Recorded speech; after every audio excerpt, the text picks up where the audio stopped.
Hello! Andao isika hianatra adika teny amin'ny teny anglisy indray arany. Ahoana no tokony itenenana ny hoe mampatsiahy ahy ianao ity hira ity. Andao resitsika tsirairay arany.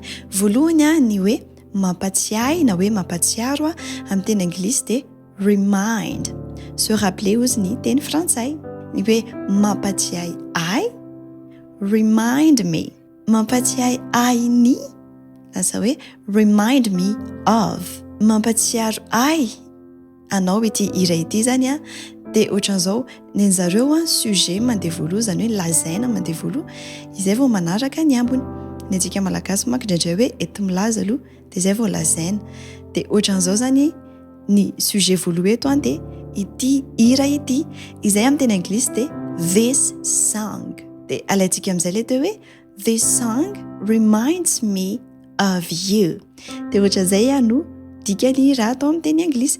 Raha azonao ary izay fanazavana izay dia ataovy amin'ny commentaire hoe ohatran'ny ahoana indray ny dikan'ity amin'ny teny anglisy. Mampatsiahy ahy ny lasako ity toerana ity.